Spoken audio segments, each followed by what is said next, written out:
বাবার চরণে আমার শতকোটি প্রণাম। সমস্ত ভক্তবৃন্দের চরণে আমার শতকোটি দণ্ডবত প্রণাম। ওং গুরু তব কৃপা হে কেবলম, ওং গুরু তব চরণম শরণম। কালকে গর্বেতার প্রোগ্রামটা, গর্বেতার যে বাবার যে কথা বলার সময় একটা ঘটনা আমার মনে পড়লো, সেটা মানে বলাটা খুব দরকার আমার মনে হয়। যে বাবা যে অলৌকিক শক্তির অধিকারী এবং বাবা যে মহাপুরুষ, সেটা কিছু টুকরো টুকরো জায়গায় বাবা নিদর্শন দেন।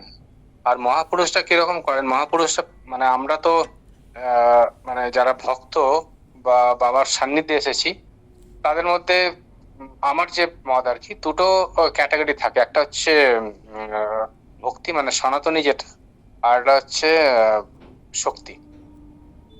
মানে বাবা কখনো শক্তিটা ইউজ করেন, আর তারপরে দেখেন যে যখন শক্তিটা দিয়ে যখন সে কাছে চলে এসছে, তখন ভক্তিটা ইউজ করেন, মানে ভক্তির দেন আর কি। বাবাই শক্তি দেন, বাবাই ভক্তি দেন। তো এরকম একখানা ঘটনা, এটা 2019-এর ঘটনা, আমার হঠাৎ করে কালকে মনে পড়লো আর কি। যে অলৌকিক ব্যাপার, এটা হচ্ছে 2019-এর বাবার জন্মোৎসব, বেনারস। তখন বাবার সঙ্গে পরিচয় হয়েছে, বাবার সঙ্গে বিয়ে, মানে বাবার সঙ্গে তখন হয়েছে, তবে সম্বন্ধটা অতটা গাঢ় হয়নি। আমরা যেতাম, বাবার সঙ্গে থাকতাম, বাবার সঙ্গে কথা বলতাম, খুব ভালো লাগতো। মন্ত্র করতাম, বাবার সঙ্গে বিভিন্ন ডিসকাশন হতো। ওই এই একটা ঘটনা হলো, যেটা হচ্ছে মানে মনটাকে একটা অন্যরকম করে দিয়েছিল।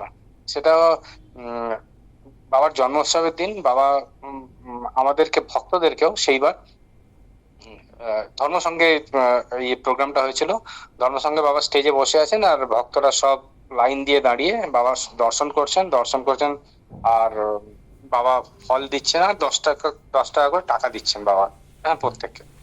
প্রচুর ভক্ত সব লাইন দিয়ে দাঁড়িয়ে আছে, মানে কমসে কম 150-200 জন ভক্ত লাইন দিয়ে দাঁড়িয়ে আছে। আর স্টেজের ওপরে কিছু আছে, বাবা বিরাট সব ফল টল সব নিয়ে বসেছেন স্টেজে। আমরা সব লাইন দিয়ে দাঁড়িয়ে আছি, বাবার কাছে যাব, প্রণাম করব, ফল নেব। বাবার টাকা 10 টাকা করে টাকা দিচ্ছেন, সে টাকা নেব। হ্যাঁ, এটাই আমাদের বাবার তখন আশীর্বাদ ছিল। তো এইবার আবির ঘটক, আপনারা নাম জানেন আর কি, গর্বেতার প্রোগ্রাম যে অর্গানাইজ করে, আবির আবির ছিল আমার আগে। এবার আমরা সব দাঁড়িয়ে আছি, বাবার সম্বন্ধে ডিসকাশন হচ্ছে, অনেক কিছু কথাবার্তা আলোচনা হচ্ছে, বাবার লীলামৃত আলোচনা হচ্ছে। তো আবির আমার সামনে ছিল, ও মনে মনে কিছু একটা ভেবেছিল, সেটা তো আমরা জানি না। এবার আমরা সব লাইন দিয়ে দিয়ে গিয়ে বাবার 10 টাকা করে দিচ্ছেন, সেটা একটা খুব আনন্দ। বাবা আমাদেরকে একটা দিচ্ছেন, যেটা আমরা রাখবো, প্রিজার্ভ করবো। তো লাইন দিয়ে গিয়ে বাবার কাছ থেকে এটা নেওয়া হলো। তারপরে দেখি আবির একটা জায়গায় বসে চুপ করে বসে আছে। তখন আমি বলছি যে, ও আমার সামনেই ছিল, আমি বললাম যে কি হয়েছে। হম বলছে যে আজকে একটা বাবা আমাকে মানে একটা অদ্ভুত জিনিস দেখালেন। হুম তো সেটা কি? তো আবিরের সঙ্গে যখন ডিসকাশন হলো, তখন ও বলছে, ওর যে ঘটনাটা এক্সপ্লেন করছে, যে ও লাইনে দাঁড়িয়ে থাকতে থাকতেই আহ, বলছে বাবার সঙ্গে একখানা, বাবাকে একটা করার মতো, যে আচ্ছা তুমি যদি মহাপুরুষ হও, তাহলে তুমি আমাকে এই যে টাকাটা দিচ্ছ, আর লাস্ট দুটো নাম্বার, এরকম একটা মনে মনে করেছে। এবার ওখানে মানে 150-200 ভক্ত আছে, আর বাবা স্টেজে বসে আছে, আমরা একদম লাইনের শেষে। তো এটা মনে মনে ভেবেছে, বাবার শক্তির পরীক্ষা করছে। তো তারপরে যখন টাকাটা পেয়েছে, টাকাটা পাওয়ার পরে দেখেছে লাস্টের দুটো ডিজিট 52। মানে ওই যে ব্যাপারটা। আর আমি তারপরেই ছিলাম, আমার কাছে এখনো টাকাটা আছে, এই লাস্টের দুটো যে ডিজিট 53। মানে সিরিয়াল অনুযায়ী বাবার তো পুরো বান্ডেলটা 10 টাকার বান্ডেল ছিল, 10 টাকার বান্ডেলের মধ্যে ও প্রথম, ও আগে পেয়েছিল, তারপরে আমি ছিলাম নেক্সট, সেটা পেলাম। তো এটা হচ্ছে অবাক কাণ্ড, যে ও মনে মনে চিন্তা করলো যে আমি এটা, আমার 52 দরকার। আর বাবা ওখানে বসে বুঝে গেলেন যে 52 হলো, এবং 52টা এক্স্যাক্টলি হয়ে গেল। মানে ওই সিরিয়াল থেকে, র্যান্ডাম নোটের থেকে এটা কি করে সম্ভব? তো বাবা নিজের শক্তি ভক্তকে কাছে আনার জন্য, তারপরে তাকে মানে নিজের মতো করে বাবা নিজে তৈরি করে নেবেন। তো কখনো কখনো শক্তির পরিচয় দেন কিছু জায়গায় যেখানে দরকার লাগে, এবং তারপরে তার মধ্যে ভক্তির সঞ্চার করে বাবা। এরকম এরকম তো এই লিডারটা আমার বলার খুব ছিল আর কি, যে এটা একটা, এটা মানে এটা সাধারণ লজিকে বোঝা যায় না, এটা কোনো ম্যাজিকও না হয়, এমন একটা শক্তির পরিচয় দিলেন। তো এই ঘটনাটা, আর তারপরে সেই উৎসবটা দারুণ হয়েছিল, দারুণ প্রোগ্রাম হয়েছিল। এইবার আমি বাবার যে প্রোগ্রামটা যে কন্টিনিউশনে আছে গড়বেতার পরে বাবা ডিসাইড করলেন আমরা কন্যাকুমারী যাব। তো সঞ্জয়ের ফোন এসেছিল যে তুই তাহলে কন্যাকুমারীতে গিয়ে আগের থেকে ব্যবস্থা কর। আর কন্যাকুমারী তো সেই একই জিনিস, মানে বিবেকানন্দ আশ্রমে যেখানে বাবার থাকার ব্যবস্থা হয়েছে সেখানেও গিয়ে প্রথমে রুম টুম বুক করতে হবে। আর প্রচুর ভক্ত, মানে তখন প্রায় 60 জনের ভক্ত, 70 জন মতো ভক্ত গিয়েছিলেন। ব্যবস্থা করো আর অ্যারেঞ্জমেন্ট করো। তো তাদের সঙ্গে কমিউনিকেশন গুলো সেগুলো সঞ্জয় বলে তুই কর। আর বাবা ওখান থেকে, বাবা ওই কোচি থেকে বাবা ঢুকবেন আর কি। তা আমরা মানে সেই একদিন আগে শিডিউল করা। আর আমরা ইয়েতে ব্যাঙ্গালোরে ছিলাম তখন, ব্যাঙ্গালোর থেকে গাড়ি নিয়ে আমরা পৌঁছলাম ওখানে কন্যাকুমারীতে। তো কন্যাকুমারীর ওখানে পৌঁছানোর পরে বাবার কাজ করতে এসছি। তো ওখানে যে রুমের ব্যবস্থা করা হয়েছিল, কারণ ভক্ত প্রথমে আমরা শুরু করেছিলাম 40 থেকে, তারপরে আস্তে আস্তে আস্তে ভক্তের সংখ্যা বাড়তে বাড়তে 70-এ পৌঁছে গেছে।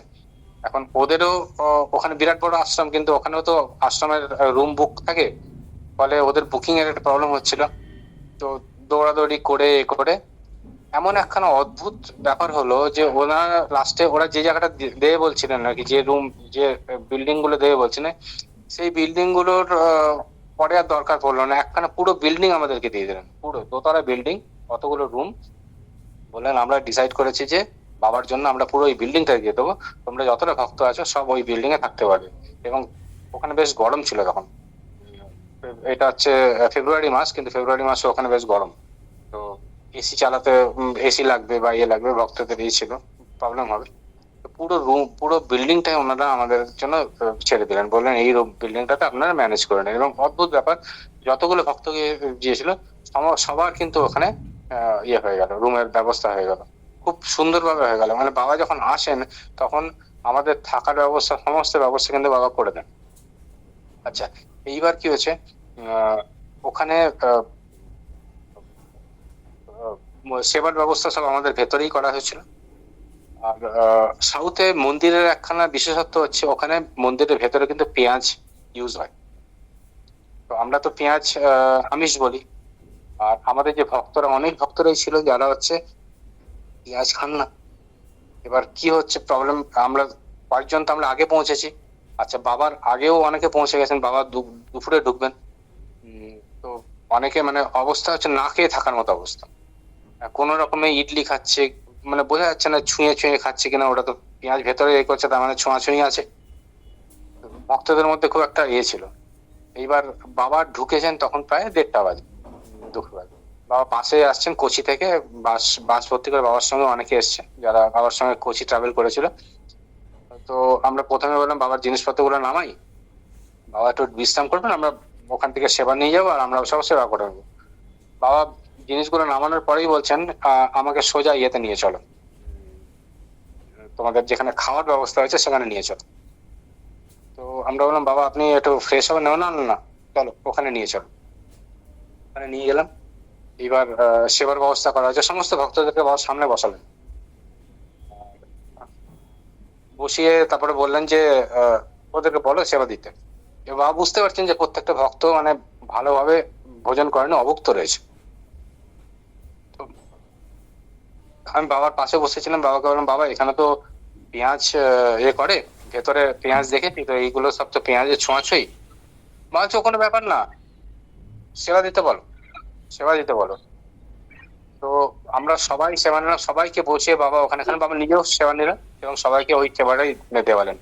তো মহাপুরুষ যে আছে না, যে মানে বাবা ওনার সেবাটা, ওই ইয়েটা আমাদের যে সেবার ব্যবস্থাটা করেছেন, আমরা যে অভুক্ত আছি বাবা সেটা বুঝতে পেরেছেন এবং সেটা করে উনি নিজেই ওই জিনিসটাকে কাটিয়ে দিলেন, ওটাকে প্রসাদ বানিয়ে দিলেন। প্রসাদ বানিয়ে তারপরে আমরা খুব আনন্দে ছিলাম। তারপরে যে প্রোগ্রাম গুলো ছিল সেগুলো সমস্ত খুব দারুণ আনন্দ হয়েছিল। কিন্তু বাবা ওই প্রথমে সেই ওখান থেকে উনি জানতে পারছেন যে এরা সেবা করে না ঠিক করে, ওই সেবা করে আমাদের ওই ইয়েটাকে কাটিয়ে দিলেন যে আমিষ নিরামিষের ব্যাপারটা তুমি ছেড়ে দাও, ওটা আমি নিয়ে নিয়েছি। হম, তোমাদের কোনো দোষ হবে না। তো এই যে ঘটনাটা আমি মানে বিয়ে করলাম, সেটা হচ্ছে যে বাবা যে সমস্ত ভক্তকে কিরম ভাবে, 70-80 জন ভক্ত বাবার সঙ্গে গেছেন, তাদেরকে নিয়ে বাবা কিরম ভাবে চিন্তা করেন এবং তাদের সমস্ত জিনিসগুলো আগের থেকে প্ল্যান করে রাখেন, সেটা এখানে আরেকবার বোঝা। প্রত্যেক যত দিন যাচ্ছিল তত আমার বাবার প্রতি ইয়ে হচ্ছিল যে বাবার কাছে অসাধ্য কিছু না। এটা হচ্ছে মানে আহ, ধীরে ধীরে একদম ইয়েতে পরিণত হচ্ছিল যে এটা হচ্ছে ভগবানের আমরা ভগবানের সঙ্গ করছি। প্রণাম। জয় গুরু। আজকে আমি